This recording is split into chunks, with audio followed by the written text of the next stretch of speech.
Good morning. Going to make another call for public comment on the Zoom. I see we have another hand raised caller, Enri Marini. Marnie, I'm sorry if I pronounced that wrong. Do you have public comment for us today on general public comment or any of our agenda items? You can go. Yes, hi. I do have a comment on the general public comment, please. Great. We'll note you down and call on you when we get there. Thank you.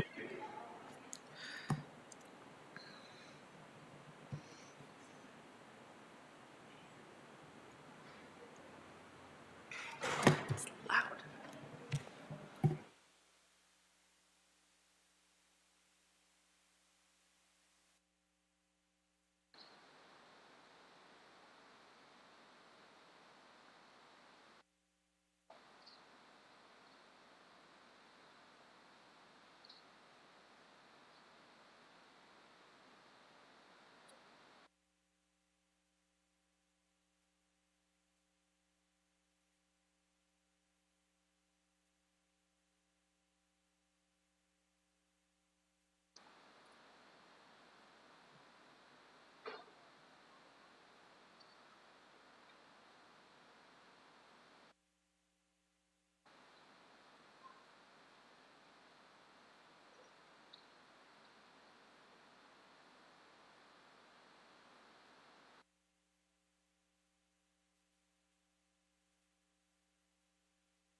I'm ready whenever y'all are.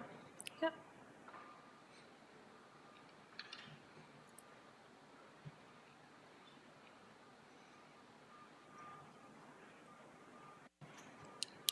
Ready? Okay, we are now recording. And we're now in record mode, so we can go ahead and get started. Thank you, Devin. Good morning and welcome to the regular scheduled meeting of the Board of Public Works for Wednesday, September the 4th, 2024. President Villegas is absent on approved vacation day, and as President Pro Tem, I will chair the meeting this morning. Devin, would you please take the roll call and establish quorum? Yes, good morning, everyone. Devin Zatorsky with the Board of Public Works taking role in establishing quorum. We're joined by President Pro Tem Davis, Commissioner Corsant, and Commissioner Reyes, and we have a quorum. We're also joined by our City Attorney Representative, Miss Virginia Choi, and once again, I'm Devin Zatorsky with the Board of Public Works. As for speaker cards, we have 3 general public comments on our Zoom, no speaker cards in person as of now, and 1 speaker card under items 1 through 6 on the agenda, and no neighborhood council commentary. So we can go ahead and start with our general public comment on the Zoom, if that's okay Sure, with you? absolutely. Thank Okay, you. great. We'll take our first caller, and each speaker under general public comment will have 2 minutes. So we'll go in order of the folks who logged on. So I'll start with caller Audit LA. When you go ahead and unmute yourself, you'll have 2 minutes for your general public comment. Yes, good morning. Just as a side note, I noticed that President or Vice President Villegas is missing a lot of meetings, and that does concern me as a stakeholder. That being said, this weekend at on L. Ron Hubbard Way at a public event, okay, that was unpermitted, by the way, because the permit for that event was for El Salvadorian event, but this was a Hidalgo event. So no permit that we could find. And there was such a lack of care. They had electric boxes. They had like a kiddie jumping house thing plugged into a connector box. Then that was plugged into the wall with a sprinkler, a jumping through sprinkler right next to it, which was getting everything soaked with children running through the sprinkler, doing cartwheels by the electric box.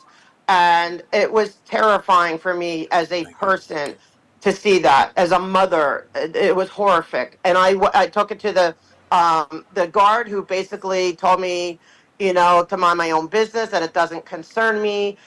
They sent another person out to tell me that, oh, I have rubber tires, so I'm fine. It was so ridiculous. I've had enough of this. I want you to intervene. I want you to get your streets department to get this under control. Okay. Besides for months now, I cannot get on or off a public transportation access paratransit vehicle on Fountain, 2 whole blocks worth. And that's open. That is not permitted for shut. And I cannot. And there's no excuse or no reason. Whatever the reason is, it's not valid. Okay. You cannot deprive an entire community of 2 blocks of being able to get on and off of a public street. It's just ridiculous. I'm at the point where I am demanding you to do your job. I want you to get Keith Mosey Thank in you, caller. line That's 2 and tell him minutes. to take care of it. All right, our next public caller on the line is caller on the Zoom, Mona M. If you could go ahead and unmute yourself, you'll have 2 minutes once you start your public comment. Good morning, commissioners. Sorry about that. Can you skip me and come back? Sure, we'll skip you. Next public commenter, Henry Marini. Let me reset the timer. You'll have 2 minutes once you go ahead and unmute yourself.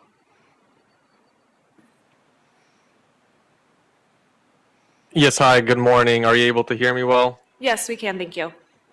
Thank you. Appreciate your time. My name is Henry, and I come to you from the great state of New York. And I, too, am here yet again as a concerned citizen and fellow engineer with comments on the blatant violations on major construction occurring by Scientology without permits, as well as the use of unlicensed general contractors. Let's be specific here, okay? There has been major construction ongoing on LRH Way, and we have various court cases with sworn testimony, specifically attesting that Scientology is using literal slave labor by paying their staffers $50 a week to do major construction. Not only that, prevailing wages are also not being paid to these same staffers that belong to a parishioner unit called the Sea Org, and wages are also not being posted for these folks, despite the other contractors that are being used to do construction being paid prevailing wages. This is a clear violation of so many California labor laws. That's number one. Number two, Scientology continues to go unpunished for doing major construction without a permit and with unlicensed contractors. All right, I want to bring your attention to a Mr. Alexander Quang. You might not know or remember Mr. Alexander Quang, but you know who does? The California Contractors Licensing Board remembers. And right now, Mr. Quang is under investigation for doing just that, operating major construction in a residential unit by at the Church of Scientology's behalf without an active license and without a permit. All right, I want you to think very hard and well about this. Are you ready to sacrifice your careers and livelihoods for Scientology? I'm coming after your general contracting licenses and your professional engineering licenses for blatant and clear ethical violations and blatant and clear disregard of the law. When are you guys going Thank you, to caller. uphold That's 2 your minutes. Thank your you. duty as engineers and All right, we'll go back to our other public comment. Mona M., if you could go ahead and unmute yourself, you'll have 2 minutes. Thank you for accommodating myself. Thank you, commissioners, for taking this speak. Since June 1st, I've been basically whining about the violations of the street closure on L. Ron Hubbard Way. You guys are probably really getting sick of listening about L. Ron Hubbard Way. The violation of the fire lane, and also the planners that violate the Department of Justice ADA. There has not been a resolution, and I put you on notice last week about flyers, and they have been made and distributed in a campaign which is ongoing. I did mail TJ Knight copies of those flyers. I see that he is out on leave for a couple of days, so you may want to check his email, so that way you have a reference. The permitting portal is still only working for the basics. I see that we don't have any information on any applications that are in the process right now. So if that could be fixed, that would be a wonderful thing. I'm really curious as why there is such a backlash at enforcing the law. The city attorney needs to take a look at this. The law needs to be enforced. Thank you, and I yield back my time. Thank you. All right, President Pro Tem Davis, that is the end of our general public comment today. Thank you, Devin. Public comment is now closed. Is there a second to my motion to approve the minutes from Friday, August the 30th, 2024? Second. Okay. Great, we have a motion by President Pro Tem Davis and a second by Commissioner Corsand. I'll go ahead and take roll, starting with you. President Pro Tem Davis? Davis, aye. Commissioner Corsand? Aye. And Commissioner Reyes? Aye. Wonderful, all ayes, the item is adopted. Thank you so much. Now we'll move into our agenda for today. The stop notice, Robertson's. Robertson is transmitting a stop notice in the amount of $4,728.14 for labor service equipment or materials for West Pacific Concrete and a parent subcontractor in connection with the Active Transportation Program Cycle 2 Boyle Heights Pedestrian Linkages Project, for which the primary contractor is Access Pacific Incorporation. C 138550, communications number 122647, and it's filed as of August 21st, 2024. Let's see, we will have the presentation of item number 1 by, we don't have a presentation. Yeah, no presenter necessary. We can just read the agenda item into the Oh, thank you. We have a public comment on item 1. So Yes. before we read the item, this is just a voting item, no presentation necessary, but let's take our public comment. Thank you, Commissioner Corsian, for the reminder. We have one public comment on this item, so Audit LA, you can go ahead and unmute yourself and you'll have 2 minutes. Yes, hi, thank you. I see that this project is for a pedestrian area in Boyle Heights. So I am on topic, but it goes to a general concern over how, how, the Board of, Public Works does their streets and pedestrian ways. They're not always, like, anytime you touch a street, you have to make it ADA compliant, and that has not been happening. It's been testified to in, that it does happen, but there's been proof that it doesn't. And we are in a desperate need for ADA accessibility and sensible ADA accessibility. A lot of the new, and I'm hoping that this project does not have where they have that stone. The stones are beautiful, the rocks that they do, but they seem to, but it gets in the way of the ramp and the call button to be able to cross. And so I wish you could see how difficult it is when that is the case. And they also are making it so narrow that you can't even just go over and hit the call buttons. Like the modern way of how you're doing your curb cutouts is really difficult for people who actually need the curb cutouts.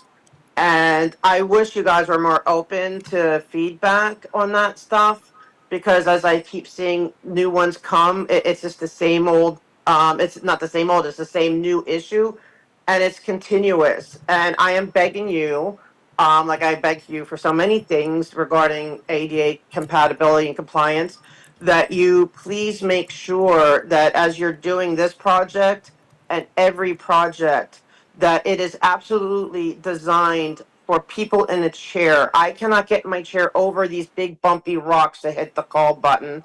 And I shouldn't have to be stretched my body out Thank so you, caller. far That's the to end hit of it. 2 minutes. All right, that's the end of our comments on item number 1. So we can go ahead and read the item into the record and then have the commissioners vote on it. Oh, you did? Sorry. I've already read it into the record. Okay, great. Then we will go ahead and take a vote. My apologies. We need a motioner. Thank you, Commissioner Reyes. Second. Great. Thank you, Commissioner Corsian. We will take the vote, starting with President Pro Tem Davis. Aye. Wonderful. Commissioner Corsian Aye. and Commissioner Reyes. Aye. Great. All ayes. The item is adopted and carries forthwith. Thank you so much. Next is item 2, BPW 2024-0496, Stop Notice Robertsons. Robertsons is transmitting a stop notice in the amount of $5,905.51 for labor services equipment or materials for SJD and B Incorporated in connection with the Donald C. Tillman Water Reclamation Plant Japanese Garden ADA Compliance Project. C 139-694, communications number 122-648. It's filed as of August the 21st, 2024.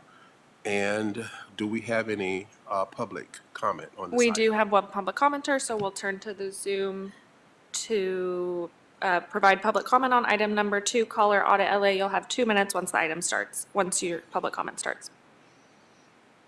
Hi.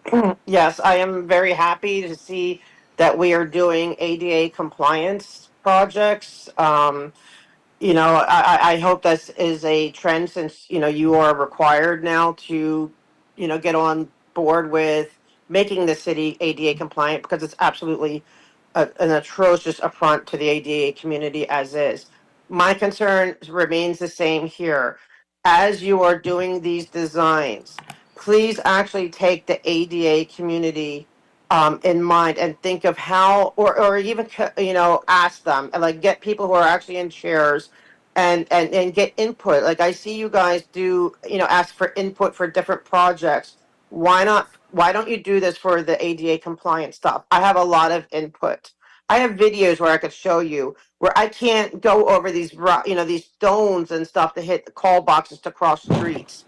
So, and then you're making me, I had to get, like, extend myself, which is dangerous for me. Like someone in a chair can fall out of a chair. It should not be that difficult. Yes, it's pretty and we want pretty. I hope this Japanese garden is gorgeous. I'm sure it will be. But can you please make it so functional that it's like there's no difficulties for the ADA community to access since it is ADA access compliance. And sometimes the rules of like, okay, what's allowed, what's not allowed to be ADA compliant isn't always practical. There's been cases where they didn't have to put in like sometimes like at a door, like those push button doors because of weight limits or whatever. But it's still difficult. So can you just really please be mindful? I would be happy to give you information or like videos on what you guys are currently doing and to show you why it makes it still difficult. My partner he fell off his bike trying to get the curb cut out because he didn't realize it was tilted the wrong way. Okay, so there's, Thank you, and caller. he That's flung off 2 his bike. minutes. All right. If we have a motion on item number 2, we can go forward and take the vote. Do we have a motion? So moved. Thank you. Do we have a second? Second. Thank you. All right, we have a motion by President Pro Tem Davis and a second by Commissioner Corsan. We'll go ahead and take the roll call, starting with President Pro Tem Davis, Davis, aye. Commissioner Corsan, Aye. and Commissioner Reyes. Aye. Great, all ayes. The item is adopted and carries forthwith.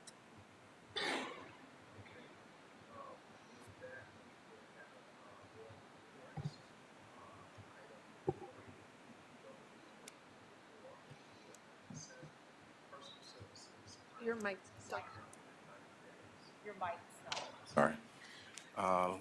We will go to item number 3, BPW 2024-0497, personal services contracts expiring within 90 days. Bureau of Street Lighting presenting Ruben Flamingo. And before we have Ruben come up to present, we do have a public comment on this item. So we'll take our public comment first prior to presentation. So caller Audit LA, you'll have 2 minutes once your public comment starts. Thank you. I would prefer to go after because maybe they would answer a lot of my questions. Basically, okay, we already just established that the streets and sidewalks and curb cutouts are an absolute nightmare in the city. But what makes it even more treacherous and terrifying for a person in a chair is the lighting issues. I know a lot of it is copper theft, but our city is dark. At least where I can't tell you how many absolutely dark streets I have to go to, and I have to then get like get accessories like different lighting to try to light up the sidewalk when I'm traveling at night during certain parts because there's all the street lamps are out for like blocks and blocks on end, and we need lights. Like everyone needs lights, but when you're in a chair, you don't know where there's like you can't see good. I mean, oh my God, I wish you guys would get it. Like I wish you guys would take the ADA aspect seriously. You don't because of like for 6 weeks I've been begging you to make Fountain ADA compliant. So it's just like it makes. So I'm hoping that this person on lighting, the street lighting will take it seriously. We do need our city lit up. We need to be able to see where the broken sidewalks are, where the pitfalls are. There's so many things that hinder somebody in a chair or skateboarder or scooter or even a pedestrian.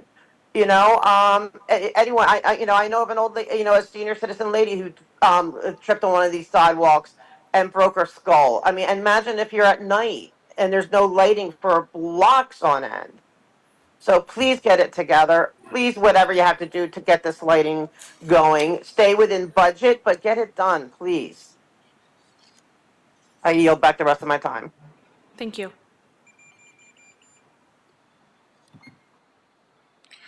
Good morning, Ruben Flamenco, Bureau of Street Lighting. The original 6-month, $245,000 personal service contract with NBS for a database software to complete over 550,000 new assessment calculations and make recommended changes to Proposition 218 related documents to better position the Bureau to conduct a citywide mail-in ballot measure was executed on May 27, 2021 and commenced on June 14, 2021. The board adopted our supplemental agreement number 1 with NBS on May 18th, 2022, and the agreement was executed on June 22nd, 2022. The supplemental agreement added 9 months to the contract end date, as well as added new services, notably polling and public outreach related services. The board also adopted our First Amendment to Supplemental Agreement Number 1 with NBS on February 22nd, 2023, and the First Amendment was executed on October 17th, 2023. The First Amendment was simply a 12-month contract extension. Our contract end date with NBS is now this Saturday, September 7th, 2024, so we're coming to the end of our contract. We are in a much better position today moving forward with our citywide ballot measure than we were at the beginning of this contract. For example, the database software to perform the 550,000 assessment calculations was completed. Furthermore, our ordinance of initiation was adopted by the City Council on November 29th, 2022, and approved by our former Mayor Garcetti on December 8th, 2022. The engineer's report as to language and form was approved by the City Attorney's Office on January 31st, 2023. Moreover, the ordinance of intention as to language and to form was approved by the City Attorney's Office on February 1st, 2023. In addition, we created a new website and a new bilingual information guide. We have reached the 3-year lifespan of our personal service contract with NBS. We are preparing a new personal service contract to complete both our public outreach campaign and our citywide ballot measure. We remain optimistic that we will mail the ballots for our citywide ballot measure in early 2025. Thank you. Any questions of commissioners about item number 3? Hearing none. Thank you so much, Mr. Flamingo. Thank you.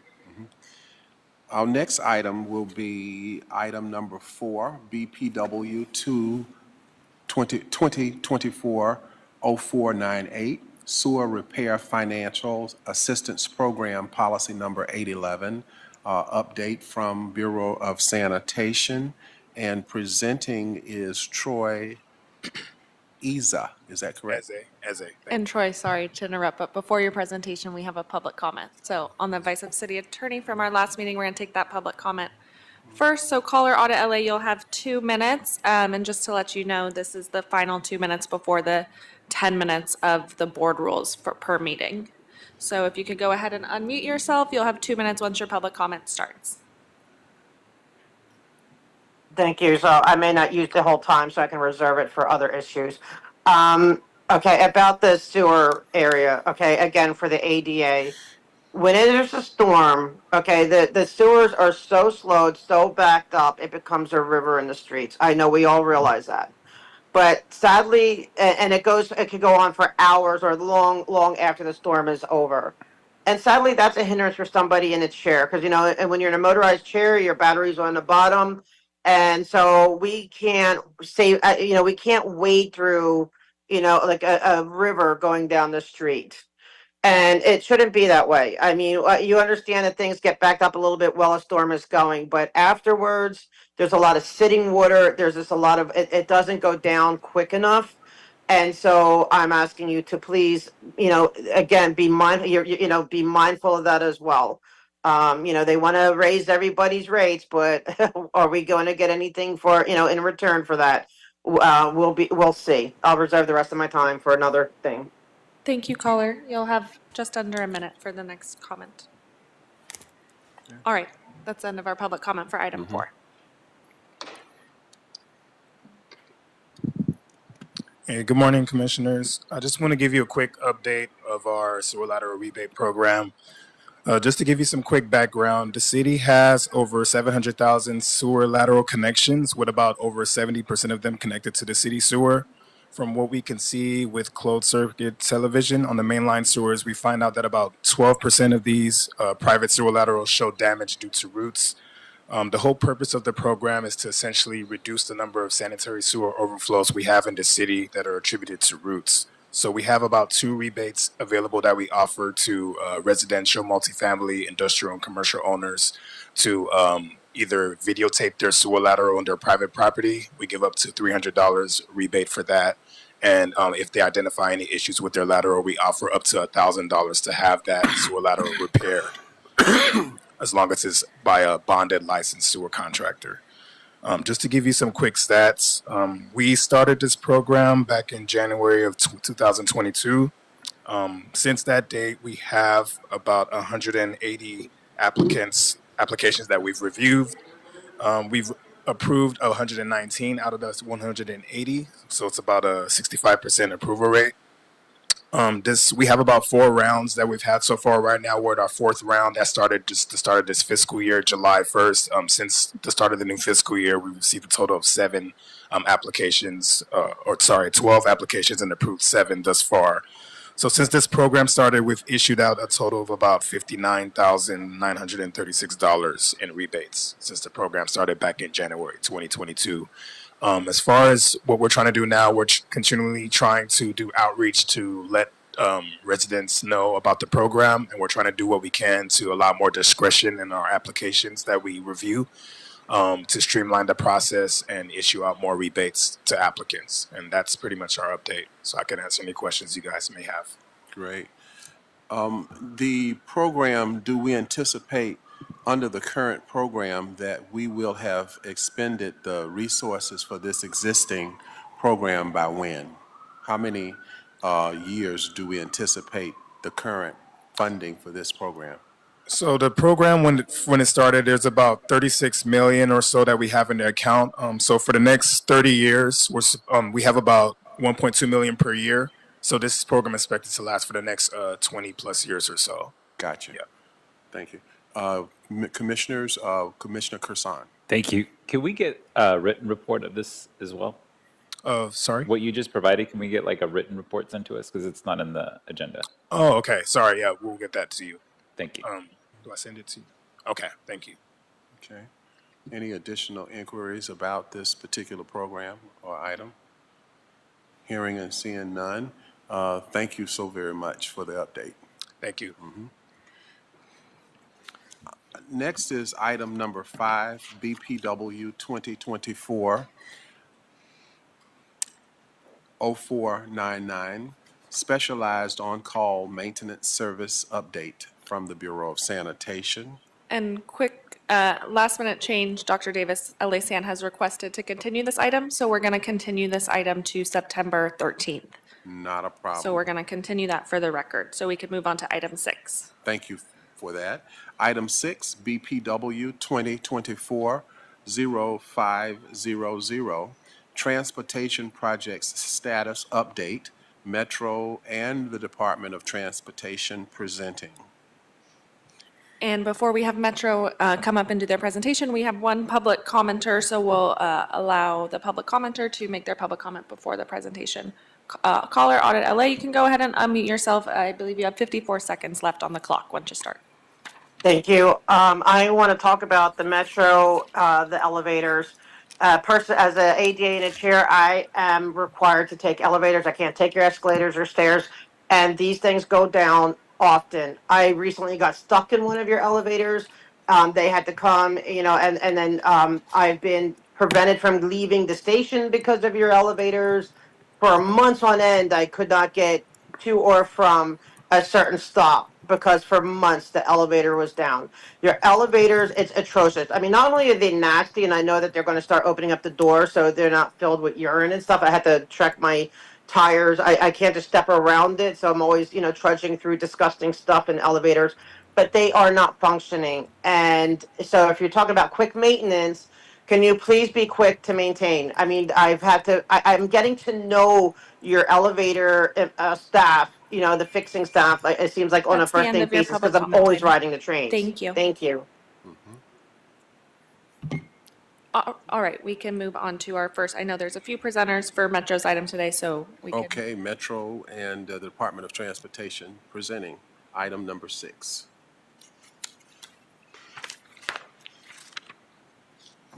Good morning, Chair, Good morning. Commissioner. I appreciate the opportunity to present the status of Metro project. So we start with Purple Line. There are 3 sections in the Purple Line. So we start with section 1, and will be presented by Steve Kim on behalf of section 1 project.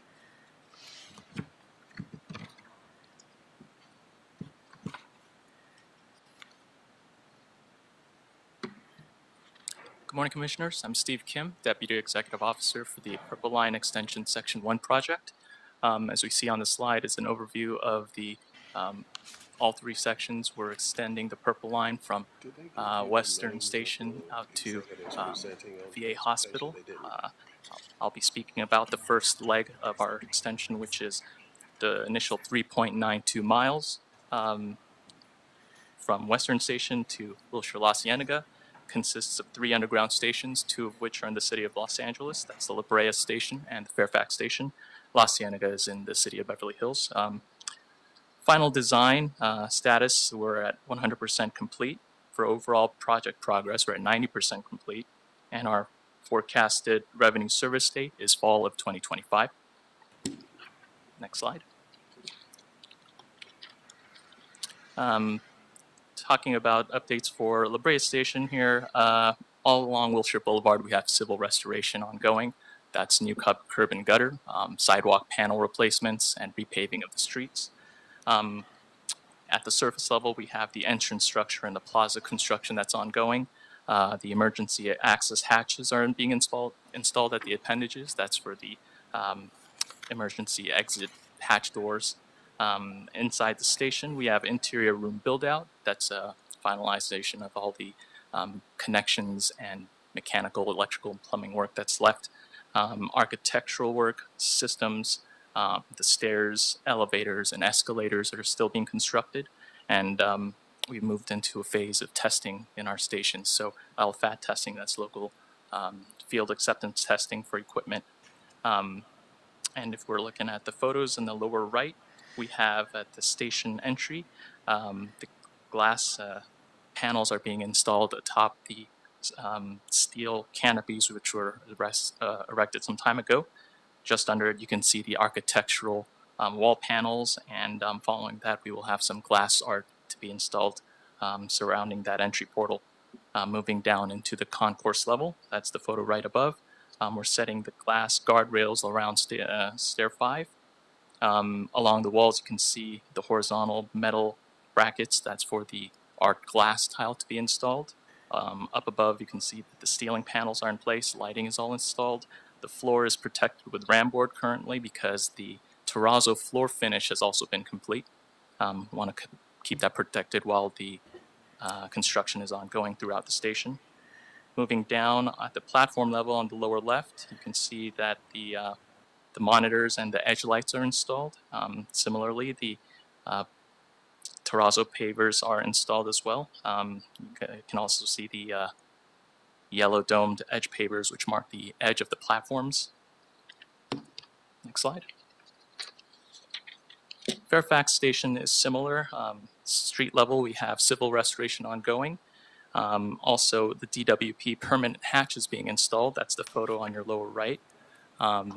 Since the photo was taken, we've actually poured the concrete walls and the lid of the hatch. And a good portion of the civil work surrounding the hatch has been completed. So there's some curb and gutter for the median that's all been complete. Up above, similar to La Brea Station, you can see that the glass panels are being installed atop of the canopy. The entry portal is coming along with the architectural wall being installed, and soon to be followed by the glass art panels. From that entry portal going down into the station of the concourse, that's the photo on the lower left, you can see that the installation of the granite pavers are being installed. The escalators are still being worked on. They're covered up while certain surrounding works are ongoing. And similar to La Brea Station, we have certain art panels have been installed down over at the platform level. Although not pictured here, as I mentioned, we are entering a stage of testing. Just 2 weeks ago, we brought in a heavy rail vehicle. That's a car that hasn't been powered up, but we ran it from one end to the other of our section to check the track and clearance to the platform and signage that's been installed. It's been a success, and we'll be working up toward a live car test in the coming weeks. Next slide. The project currently has no planned street closures. All the civil work is being conducted on select lane takes and behind K-rail. for community relations and public outreach. The project continues to conduct quarterly virtual stakeholder meetings and weekly distribution by email of construction notices and project schedule. Door-to-door distribution of notices are occurring as necessary for work that's critical. On occasion, we also do host project site visits for various stakeholders. Right adjacent to our Fairfax station, we have the Peterson Museum. Just in the next couple of weeks, we will be providing a tour for some members of the Peterson Museum, as they've been good neighbors for the project, hosting some space and parking for certain events to our project. So we want to keep that goodwill going. Next slide. For the Business Interruption Fund, I'll just read through some of the numbers here. The total grants awarded is 361. It's an increase of 23 since last report. The grant value is just over $10 million. Since last report, there's an increase of $847,000 and a total business count of 104, which is an increase of 4 since last report. Do we have any questions? Okay. Any questions, commissioners, of the West Side Purple Line extension? It seems like there are none at this time, and thank you so much for your report.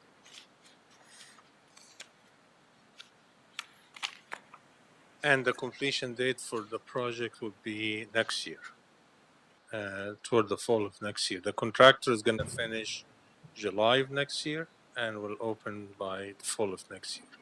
So the Purple Line schedule, just Section 1 would be next year, Section 2 would be 2026, Section 3, 2027. Great. So the second is Section 2, Zev Farley, project manager for Section 2.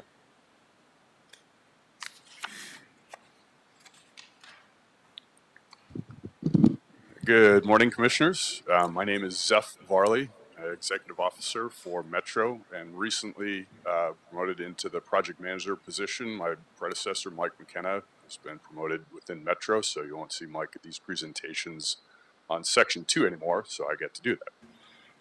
With that, we'll move right into it. Section 2, we're about 71% complete. As you can see on the slide, obviously most of the alignment of Section 2 happens to be in Beverly Hills, but one of our 2 stations on the $1.5 billion project happens to be in Century City. As Sammy mentioned, we're expected to open in 2026, and we're working hard towards that.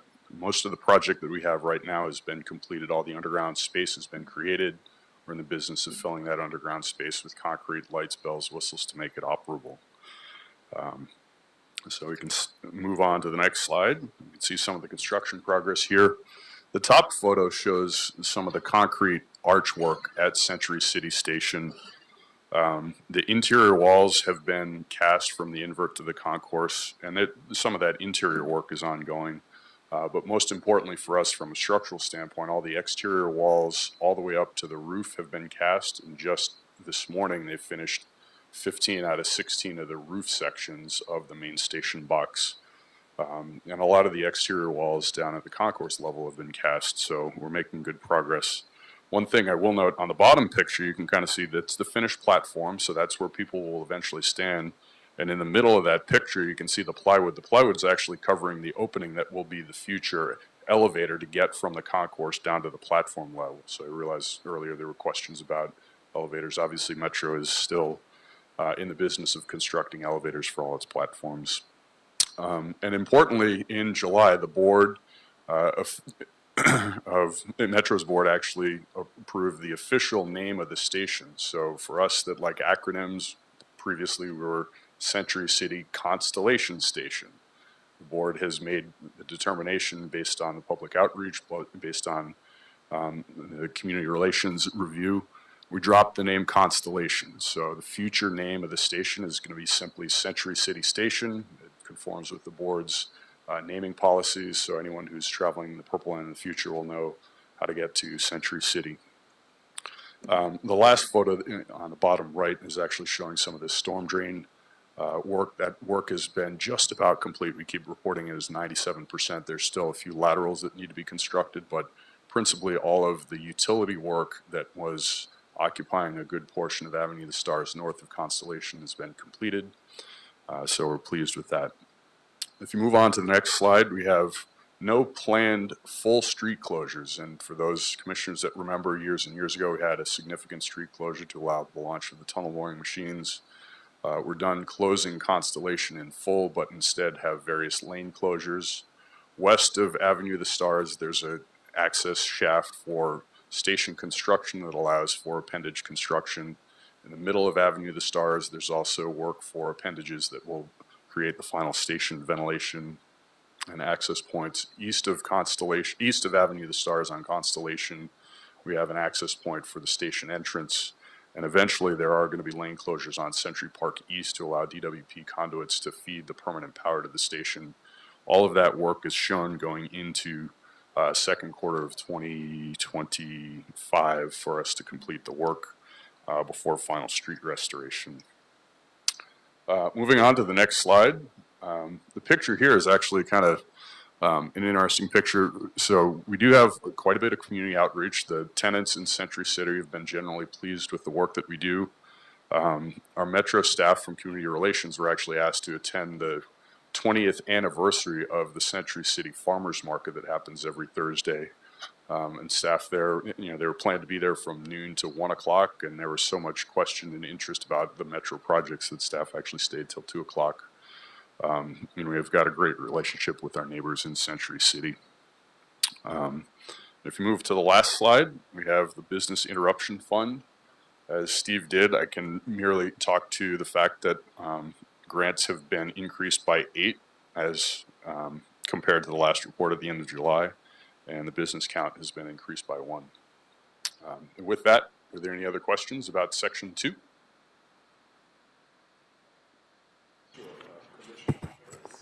Do you also host site visits or tours for this section, or at what point do you host that?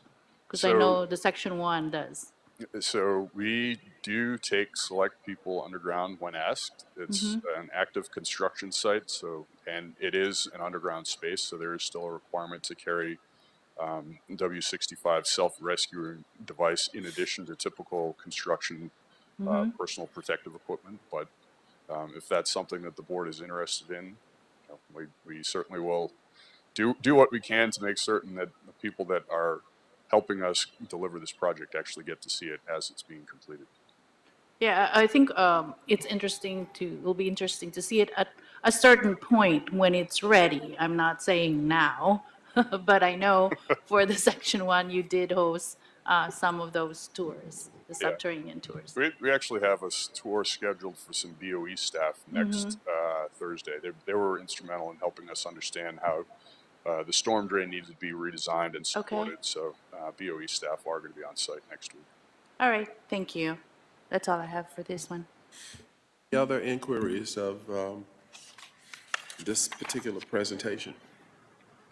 You said we were on schedule for 2026 on this project. Is that right? Great. That is correct. Yes, 2026. Okay. Until it changes. Right now, it's not All right. change. We're on schedule for 2026. Great. Well, it looks like we have no other inquiries, and so you have done an outstanding job on Section 2, and we look forward to the future reports. Thank you. Thank you.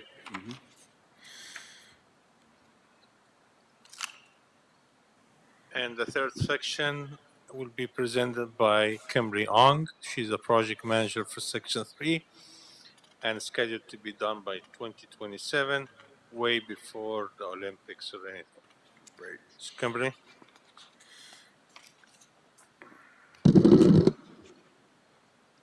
Good morning, Commissioners. Good morning. As Sammy noted, for Purple Line Section 3, our revenue service is scheduled in 2027, which we are on track for.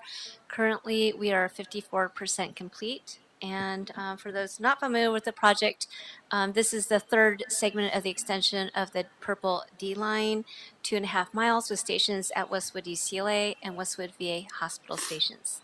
On the next slide, please. So our work is, we are working in the tunnel as well as in the stations. We're still in the excavation part in the cross passages.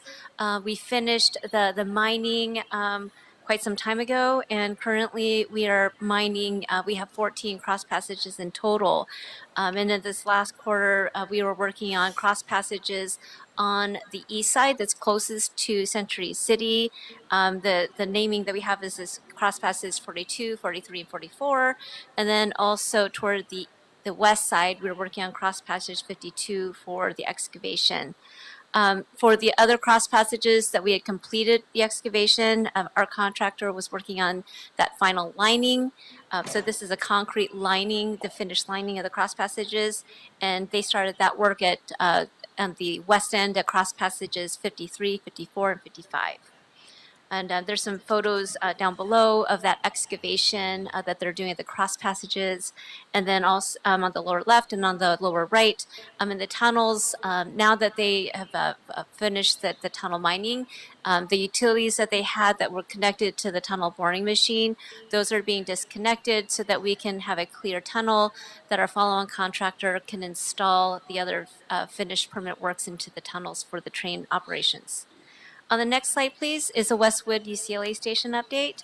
So the good progress we have there is that our contractor has completed excavation. Now that the contractor has finished that excavation, they've also finished putting in those horizontal temporary supports, which appear to be those big pipes that are going across. We call that system the whalers and struts. The contractor is now, they were working on the invert, the bottom of the station, and building the permanent works. As part of that, they have put in what we call a grounding grid. Then they pour a mud slab on top of that. On the lower right-hand picture, that's a picture of that mud slab. Following that, the contractor puts in waterproofing, and then they lay the reinforcing bar on top. Following that, then they do what we call as a concrete pour. So that's what you see here on the lower left is that picture of the reinforcing bar. We call it rebar.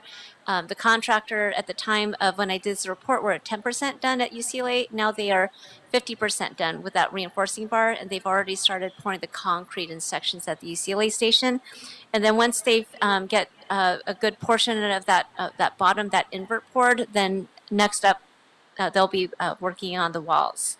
Also in the UCLA area, there is that stormwater storm drain line A3 that the contractors also continue to work over there.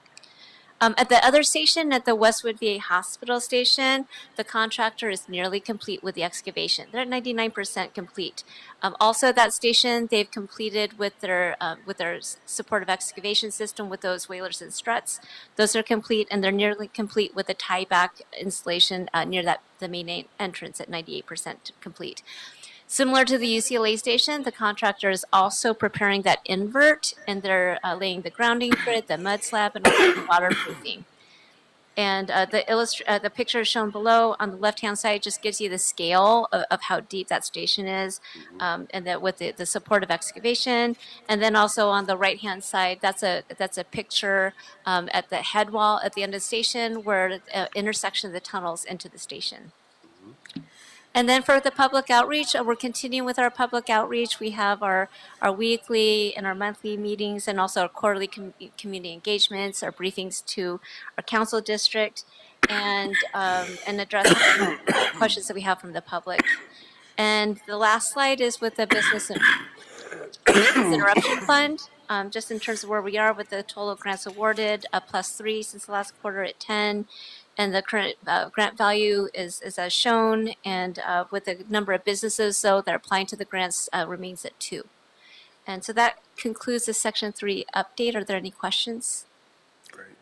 Any questions, commissioners? Well, it looks like you have done a great job as well on Section 3, and I don't see any requests for questions. So thank you so much. Thank you. We're going to get out of the purple line. Now we're going to go to East San Fernando project. Yes. And we have Greg Castellano. So, what slide? Oh, all right. I just wanted to mention, because I did provide everyone, the commissioners, I provided the commissioners with copies of our, actually our new small business report for the Business Interruption Fund and the Business Solutions Center. We also have that report in Spanish as well. And just a couple of things as we come up on our 10-year anniversary with both of those programs. What you'll find in that report includes testimonials from some of the business owners that have received funding. It also includes some statistics on our programs, insights learned, and it also speaks to our expansion to the East San Fernando Valley project. But importantly, it also speaks to the statistics of the K line, which is now complete and operational, where we have 75% of the businesses that participated in the Business Interruption Fund remain open and operating when the K line became operational. So that's huge for us. On the regional connector, 60% of the Little Tokyo area businesses that participated remained in business. And also for Second and Broadway segment, 78% of those businesses remained in business when these projects were completed. Again, that's really huge for us. It really speaks to the success of the program, and we're happy to highlight it in our small business report. The other thing I would just say is, as you can see, we've awarded over $42.5 million since the inception of the program in 2015. So we're looking forward to getting busy on the East San Fernando Valley project. Thank you very much. Great, and I wanted to add, I'm sorry, okay. I wanted to add that the Business Interruption Fund is certainly one appreciated by constituents, and we hear it over and over again since you've been presenting this Business Interruption Fund across the city. So it is a very much appreciated program, and I think it really is a national example of what we should be doing when we collaborate with local government, going in, implementing regional projects as we are doing in this particular significant transportation project. With that, we also have Commissioner Reyes. Yeah, just first of all, thank you. This is beautiful, and it's a lot of information and shows how the program is working. I love the fact that you broke down the businesses by ethnicity and their how many grantees there were. For this year, it mentioned on the book the launch of the 2 new BIF program modifications. Especially interested because you're branching into the San Fernando Valley. And therefore, could you please talk more about the launch of the new Presumptive Eligibility Grant Award? I think that's one thing that will be highly beneficial to our small businesses, especially in the Valley. Certainly. So the 2 new initiatives, the first initiative is that we increase the value, the maximum amount of the grant award. It's up to $60,000 per impact year. It was previously $50,000. And what we noted, especially on the East San Fernando Valley project, is that there just are a lot of really micro mom and pop businesses as well as street vendors. And so we were charged with determining how could we be inclusive and ensure that they also, because they're also going to be impacted. And so we developed a presumptive eligibility award program, which is up to $1,500 per impact year. This program, to apply to this program, it is less paperwork. For instance, some of these micro businesses may not have their financials or spreadsheets or even tax returns. Those are not required to apply to the presumptive eligibility program. Basically, we just have to show that you are in business and operating. And so we're going to see how that program works. We're very excited about it. This does not preclude a business from then subsequently applying to the regular BIF program, but in order to sort of get them started, if they don't have financials or any of that, they can apply to the presumptive eligibility. We can at least get them something, recognizing that they will also be impacted, and then we can move forward from there. Thank you. That's wonderful to know. Thank you. Thank you.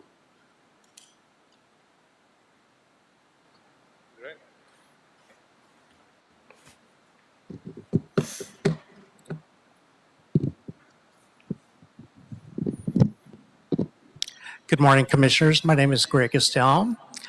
I'm a Senior Executive Officer at Metro. and the project manager for our East San Fernando Light Rail Transit project. The project will provide the initial operating segment, or referenced as the southern segment on our slides here today. It'll provide 6.7 miles of a street running at-grade system down the middle of Van Nuys Boulevard from our Orange Line BRT station near Oxnard Street and continue all the way through Van Nuys Boulevard up to San Fernando Road. Inclusive of these improvements will be center platform stations located along the corridor. There'll be 11 of those little stations. We will also provide the procurement of 33 vehicles to support the operations of this corridor and provide a maintenance and service facility to provide the storage during non-operational use and certainly maintenance activities for these vehicles. We also have 10 traction power substations required to provide the energy to run the electric power for these vehicles. Our project budget still remains at $3.57 billion, and we anticipate that we can have this service in operation by late 2031. Next slide. These are some renderings of what the alignment will be looking like as it meanders through the center of Van Nuys Boulevard. There's a typical section there that shows a platform station with the rail vehicles, and the corridor is really tight. It's around 100 foot in width for around 80% of the corridor. And so there's going to be a lot of activity. We intend to do a lot of drainage improvements along streets, reconstruction of the sidewalks, planting of trees, and where we also have 25 signalized intersections that need to be modified to interface with our rail system. And then we also, for other cross streets that will not be signalized, will have right in, right out access and make those street improvements to accommodate those movements. As you can imagine, there's a lot of utilities along this corridor, and a lot of the utilities along the center need to be relocated as a first order of work to allow for the future construction of the infrastructure as well as the station design. Next slide. And so I'm very excited to share this morning that some key project updates. In May of 2022, Metro received a letter of intent from the Federal Transit Administration granting project entry into the Expedited Project Delivery Pilot Program. Working with the Federal Transit Administration, the remaining condition in the letter of intent, the NEPA reevaluation, was completed this past June. And the final application for a full funding grant agreement was submitted to FTA in July. This Friday, Metro will join the FTA and federal elected officials to celebrate Metro's receipt of $898 million in the full funding grant agreement for the East San Fernando Valley Light Rail Transit project. This will complete the identification of all resources supporting the project funding plan.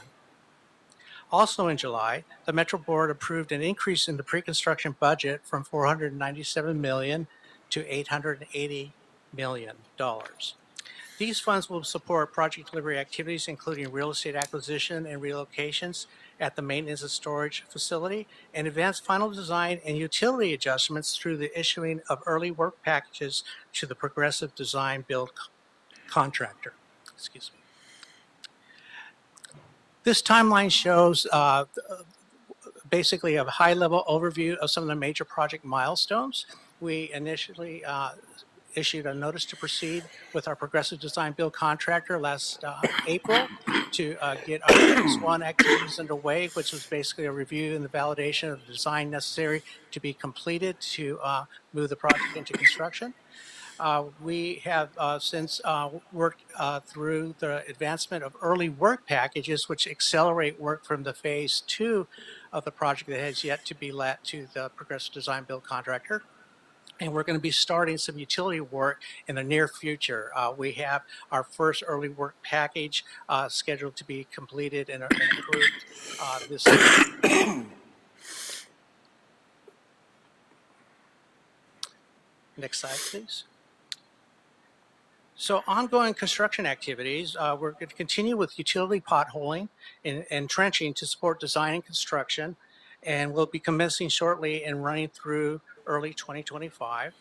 Coordination of utility relocation work by Southern California Gas with the relocation of Department of Water and Power facilities is planned to continue through 2026, and will continue to coordinate construction activities with other adjacent projects along Van Nuys Boulevard. Next slide. Upcoming street closure requests. As mentioned earlier, under our early work package number 3, we have some utility adjustments planned for Unit 6 with power relocation work at the intersection of Van Nuys Boulevard and Telfair Avenue. This is scheduled to start within the next few months, and construction is planned at night as night work and will require some nightly full closures on Telfair east of Van Nuys Boulevard. Another utility adjustment package for 2 and 3 will again advance some utility adjustments for the DWP facilities. This early work package is being negotiated and anticipated to commence later this year. Construction will require day and night work behind K-Rail in the northbound direction of Van Nuys Boulevard, and nightly directional and full weekend closures will be required. And our last UA4 power relocation work with DWP along Van Nuys Boulevard will be from Vincennes Street to Plummer Street. It's planned to commence towards the end of this year. Construction will require day and night work behind K-Rail in the southbound direction, and nightly directional closures will be required at nights and weekends. With that, I'd like to invite Maria Lopez to provide some information on our construction outreach activities.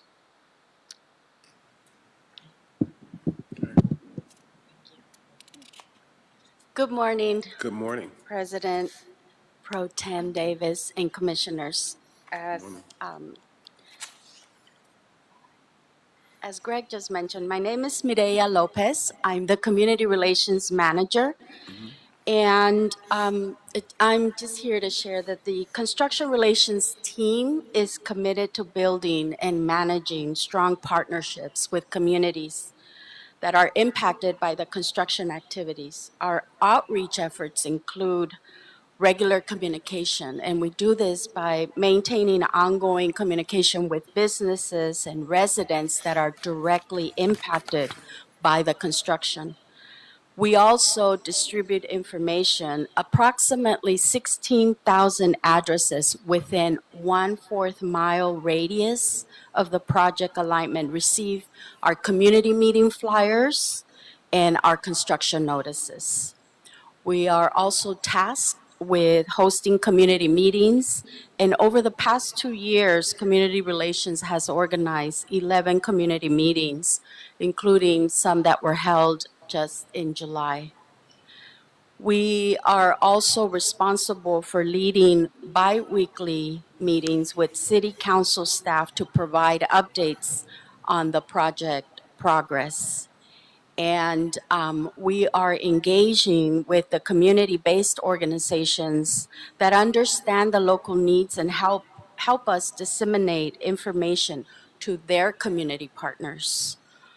We also, along with project management, work with government agencies as necessary to extend outreach for construction-related activities.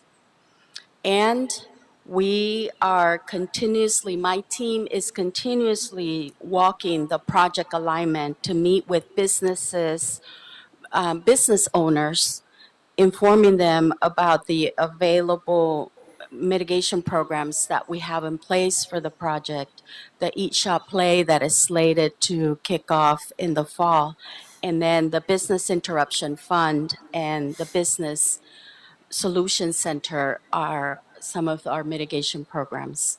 And next slide, I'm going to invite my friend and colleague to speak more about the BIF and the BSC on this project as well. Well, I'll just be really brief.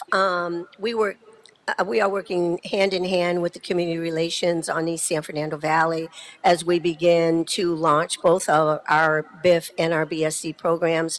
Excitedly, we've already begun outreach with our fund administrator, Pacific Coast Regional, who is subcontracting with New Economics for women, new, who is doing a lot of the outreach. So we're excited to get that started in advance of the utility work that's about to come. We anticipate that that utility work may be impactful enough that we may even begin with our first grants before the end of the year. So we're looking forward to getting out there on BIF. We are planning our first information session for later this fall. So that's really exciting for us. With the Business Solutions Center, again, we're sort of revamping that program, which was initially on the K line. It will start with a regional operator, as it is a regional program now, and then we will be looking to the services and business needs specific to the East San Fernando Valley community, and perhaps how we can engage local community-based organizations with our BSC. Thank you. Thank you very much. And thank you. Any inquiries of the last reports? No. I'm sorry, go ahead. Oh, and I was just going to offer, we're available to answer any questions you may have. I think I jumped the gun on you. Any questions, commissioners, of the report on the East San Fernando Light Rail Transit? Okay.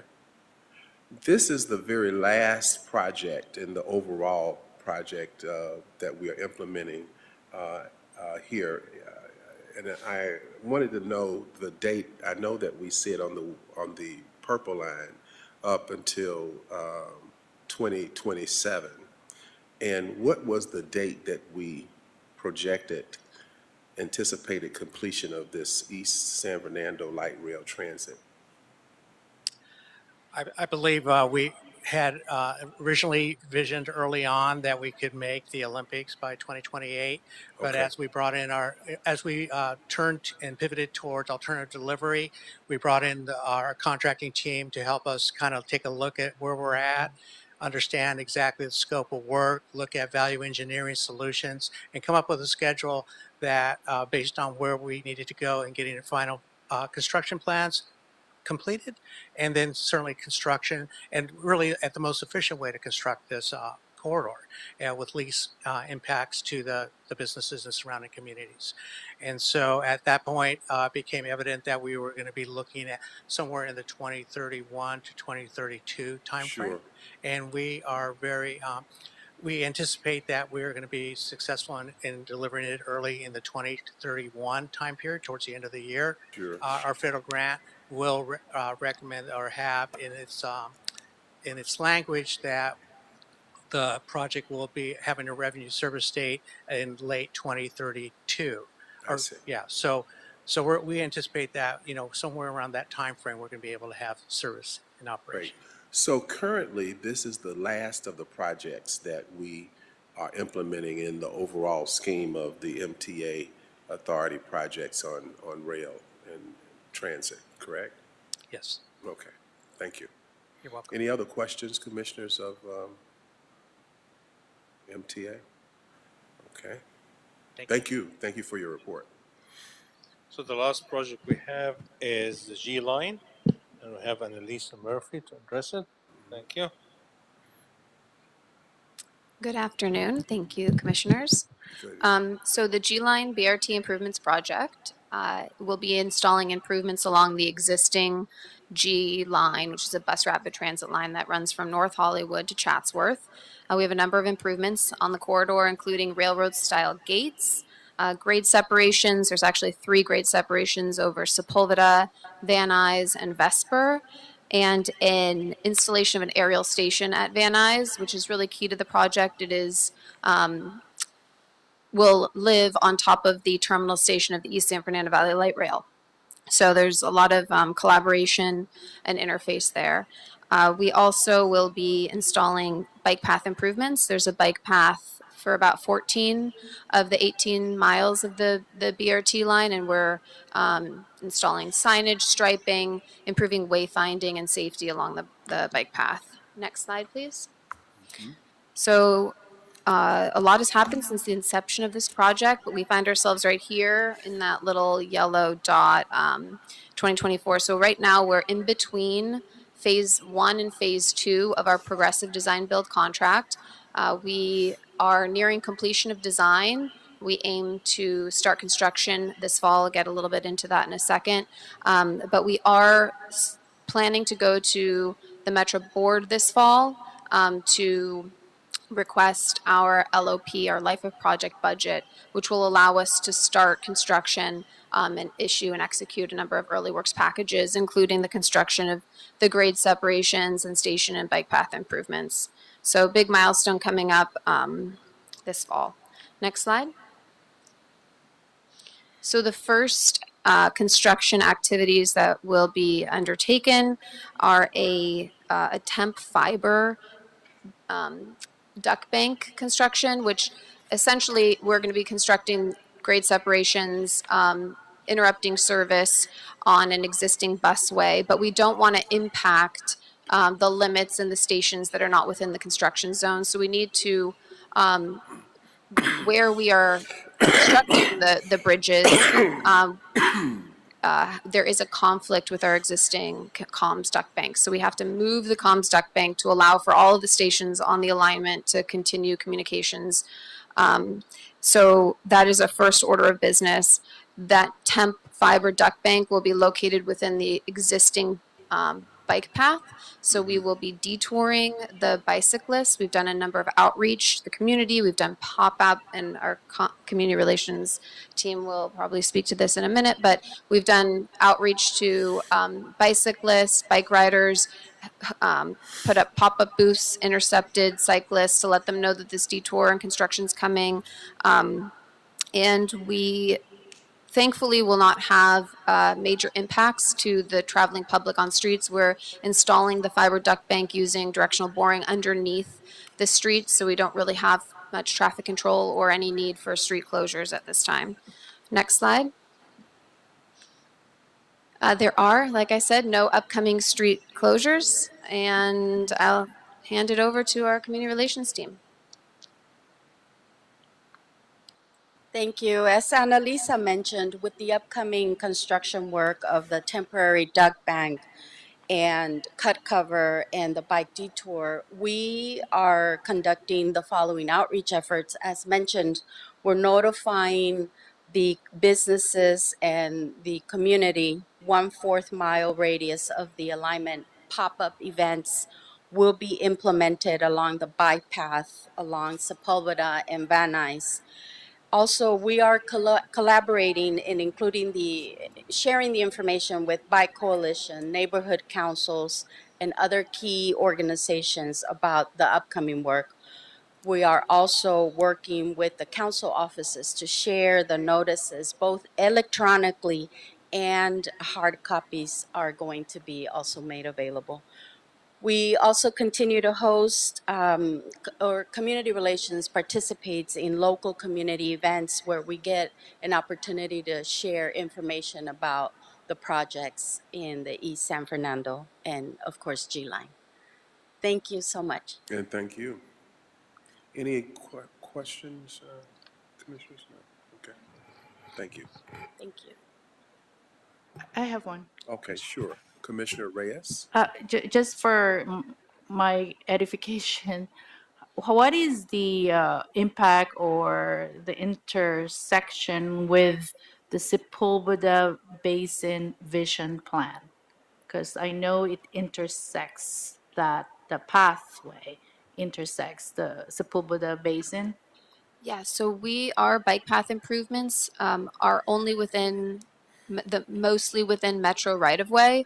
The portion of the path that goes through the basin is Army Corps of Engineer and city maintained, I believe. So our improvements are not within the basin. However, we are, working with them to coordinate our improvements and what their vision is. So yeah. So there's coordination among the agencies, just to clear the okay. Yes, there is coordination. All right, perfect. Thank you. Okay, Commissioner Kursan. Thank you. This is actually both for why does mine seem so much louder? For both the East Valley and the, I'm still going to call it the Orange Line. So the East Valley is an interesting corridor because it is such an underinvested community. that a lot of times gets resources overlooked just because the community is members, for the most part, don't necessarily work in the area, so they don't always get to see the blight that is visible during the daytime to report it. So I wonder, as your crews are out there, what is the level of coordination with some of our bureaus and like the Office of Community Beautification to kind of address some of the visible blight, whether it's graffiti, illegal dumping, or either, streetlight outages, some of the more critical issues that I think we interact with, not necessarily what is a priority for your teams. And then I do have a specific question about the orange line related to that as well. One topic I know related is the bike path lighting. There are a lot of concerns. We hear it from the community that the lighting in the bike path is, cable has been stolen, so the lights are out. People don't feel safe driving through or riding their bikes through the bike path at night. One of the things that we're doing on our project is using installing solar lighting, so that we don't have those issues with lighting being out. I know that we are coordinating with DOT and BSL. So BSL maintains the lighting along the bike path. They've identified other areas where lighting needs to be, the cable needs to be replaced. They are looking also at potentially installing solar. I don't want to speak for them and their projects, but we are collaborating and communicating about concerns that we hear, issues that we see along the alignment. Does that answer your question? It does. My specific question for the orange line, it's really about coordination, and if your teams could volunteer, I guess, in a way to take on using 311 or other resources to kind of report the things that a normal person in the area wouldn't see. I mean, for the orange line, the G line, yes, the lights have not been on, but there's also encampments, there's graffiti, people do dump junk along the path as well that I've seen. So I'm talking about the coordination on that level of not necessarily it being a metro responsibility to fix it, but if there's a coordination with the city side on how we can be aware of it and address it. Yeah, and we are, because we're about to start construction, we're going to have crews out on the G line, and we are right now kind of working with our partners and identifying like protocols and things of that nature for notifying the right authorities if there are encampments. We have actually, when we walk the bike path, we do sometimes report on 311 if we see light covers tipped over. So we are doing, what we can to make sure that what we see is reported and addressed. Thank you.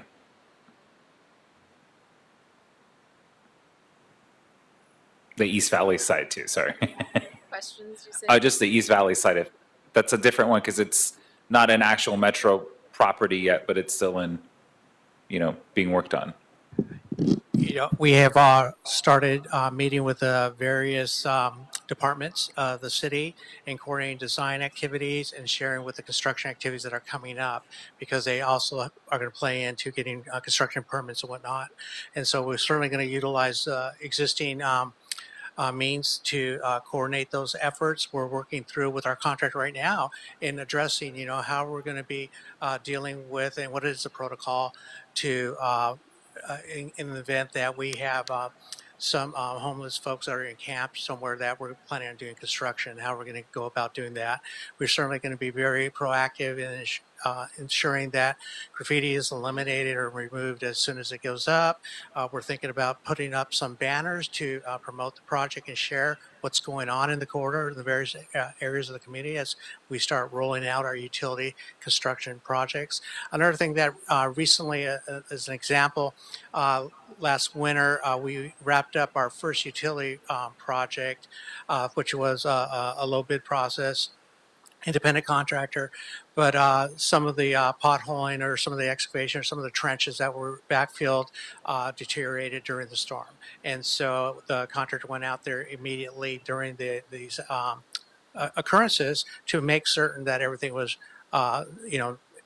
within safety requirements, and areas where potholes developed and whatnot, they were immediately out there to try to correct and remedy the situation the next day, if not earlier. So that's the kind of coordination we have envisioned at this point and have completed at this point. Great. Thank you. You're welcome. Any other inquiries? Okay, no other inquiries, I don't think at this time. If there is no question, we appreciate the opportunity and we concluded our presentation. No other inquiry. Yeah, thank you once again for your presentation as always, and we look forward again to future reports. And in terms of scheduling, it looks like we still are on schedule, and we will again look forward to the future reports. Thank you. Thank you. Okay. Devin, have we concluded all the items on the agenda? Yes, that is the end of our agenda items for today. Thank you. Our next meeting will be on Friday, September the 6th. Everyone have a great week. The meeting is now adjourned. Thank you so much.